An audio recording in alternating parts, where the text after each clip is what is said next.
Good evening, folks. Dr. Freedom, everything times from Dr. News from in and around the universe. That could only be described as supercalifragilisticexpialidocious. Awesome. It is just, of course, the filming, has been on hold this week for Easter holiday. I believe they get this whole week, so we're probably not going to hear anything more until probably Monday.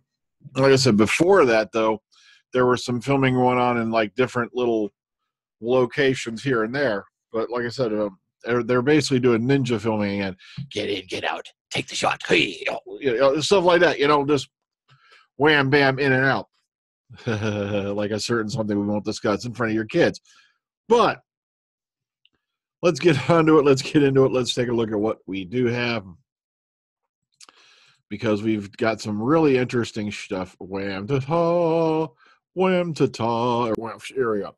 Now, this one's been bouncing up and down from Digital Spy, Doctor Who Series 11, that feature characters and monsters from the classic series. Now, Adoro Cinema quotes BBC sales director David Hanemo as saying that, quote-unquote, elements from the classic series will appear in Jodie Whittaker's first episodes. I cannot say much, but I think that the audience will be very happy to recognize elements, characters, and monsters from the classic series that will be back, he's quoted as saying. Blow it out your ass. No. Every time they do this is what happens. Now, it's not a bad thing, but all the classic fans that are out there start going, oh, yeah. Yeah, the Candyman's coming back. No. The thing is this. It's probably going to be the Cybermen, the freaking Daleks. The problem is those two monsters have been overused so much.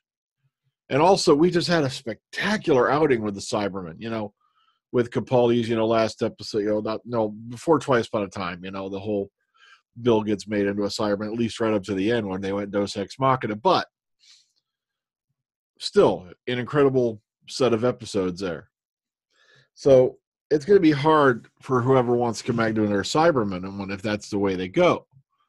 But, okay. But here's the thing. I don't want to get my hopes up. Really? Now, Chibnall, who's replacing Moffat as the new show, we already know that. Quote, what the BBC was after was risk and boldness, he said in June of 2017. Like I said, the Daleks need a big fat rest. They really, really do. It's just the Daleks have been overplayed so much, it's just gotten sick. And like I said, we just had an incredible outing with the Cybermen, especially bringing back the Mondasian one. The Mondasian styles, and like I said, it's just there's plus we've had Ice Warriors showing up, so they've been covered. But there's so many really good classic villains that we don't see anymore. I'm sorry, I could just name a bunch that you'd probably go, what are you talking about? But you guys know what I mean. There's a lot of your classic villains out there you'd like to see come back. Matter of fact, there's a lot of classic companions I'd like to see come back. But it just seems like, I guess, Sarah Jane gets the exclusive on the main show. And I don't know.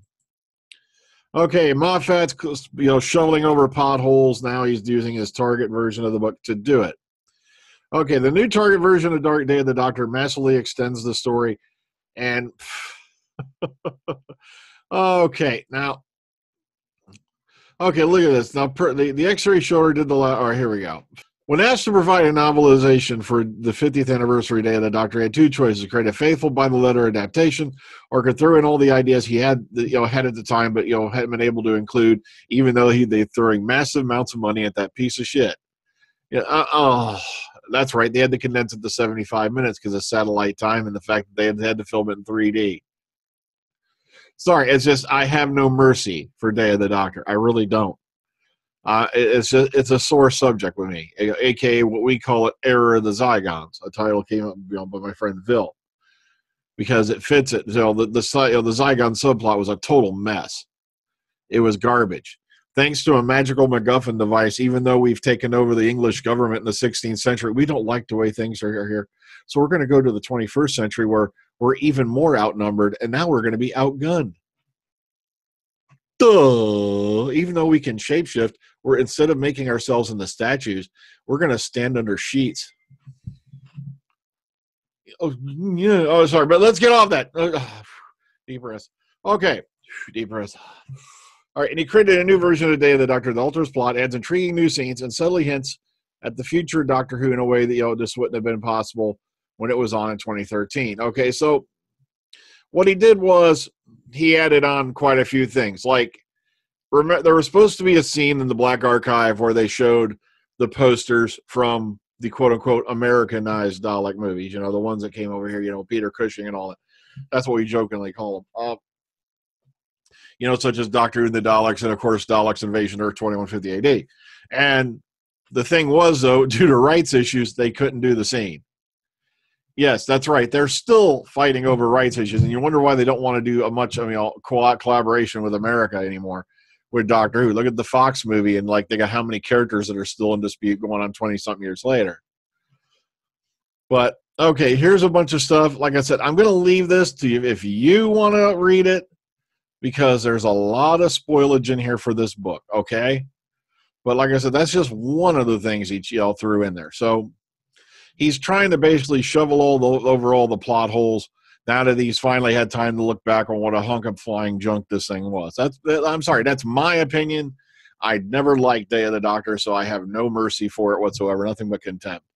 It was not a 50th anniversary special. It was a badly written joke as far as I'm concerned.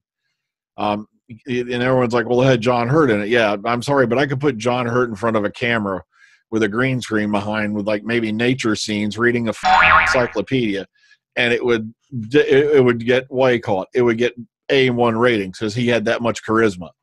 And that's all he was brought in to do, was to sell theater tickets. I'm going to have to edit this one. All right. Organized religion gave me a good moral compass.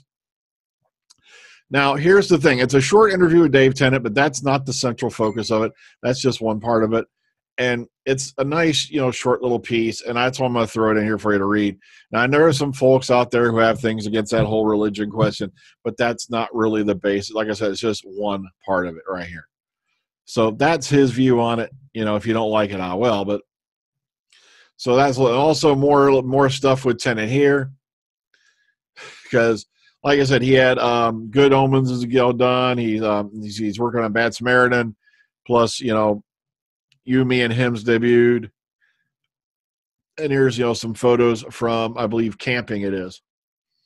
So more stuff with Tennant, because, yes, he's out there and he's getting jobs, unlike Matt Smith.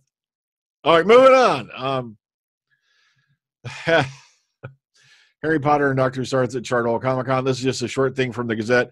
And, of course, they're putting this annoying piece of crap on the bottom of the screen because I refuse to turn off my ad blocker on a spam-ridden site. I'm very sorry. So if you're interested in this and you're in the area and you want to go check this out, this is the Essex County Standard putting this out. I got I believe they said it's Colin Baker, of course, 60, some like Terry Malloy, of course, who's Fossum, Simon Fisher Becker, and all that will be. And, of course, Ian McNeice will all be at this little event here. So here's a little more details for it, blah, blah, blah, prices and whatnot. So if you're interested, bam, here it is. Charterhall Comic-Con. Moving on. Okay, Doctor Who Magazine 524, of course, came out this past Thursday. And, of course, here's some stuff that is in it. Russell T. Davies, Moffat, Paula Cornell, and Jenny Colgan all discuss their, new Target books, and they go do little things about them. Of course, it's out now, priced £5.99, and here's all the nifty little stuff that is in that particular one. All right, moving on. This is a lovely video, conversation with Warus Hussein. He discusses his career working with actors such as Anthony Hopkins, Ian McKellen, Shirley MacLaine, and TV production on both sides of the Atlantic, and also just some clips thrown in, whatnot. And it's just, he's come a very long way since, his first days, back on Doctor Who. Of course, y'all who have watched Adventure in Space and Time and done a little bit of reading, know exactly who Warus is. Okay, and lastly for today, John Barrowman versus Target. Actor films furious rant at a retail giant after the shop staff lecture him for buying a homeless man clothes and a $40 gift certificate. Now, here's the video if you want to watch it and whatnot. It's all right here.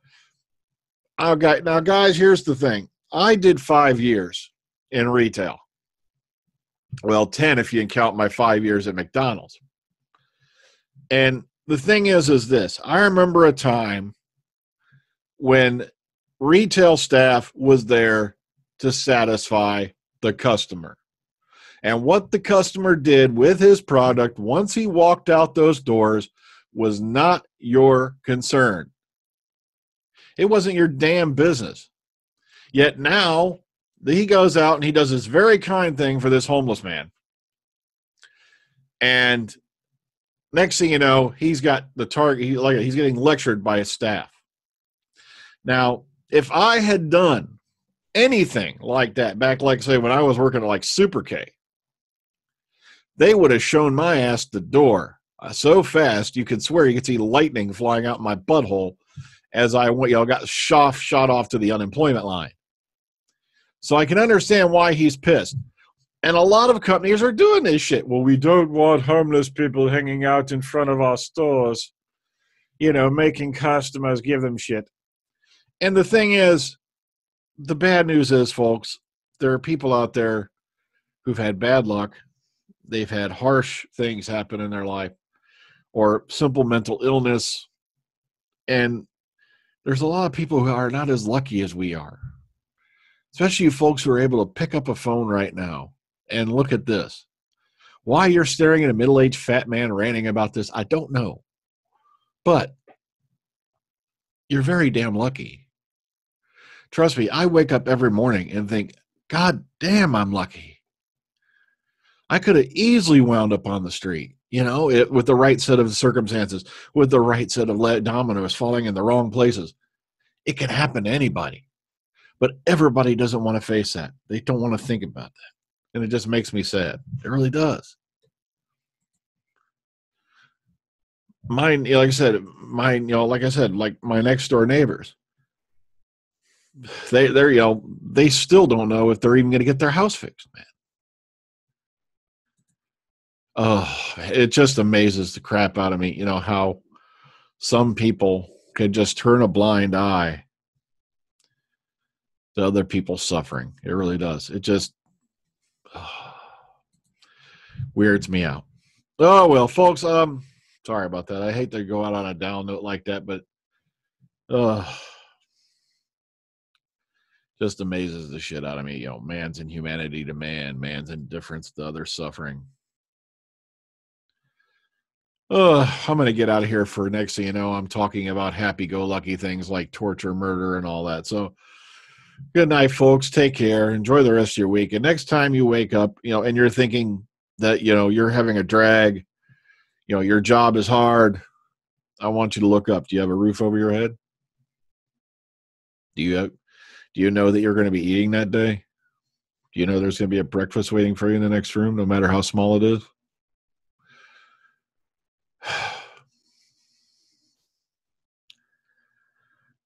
Every day I get up and I think, I woke up today. Somebody didn't. My dad stopped waking up a few years ago. He's never going to wake up for breakfast again.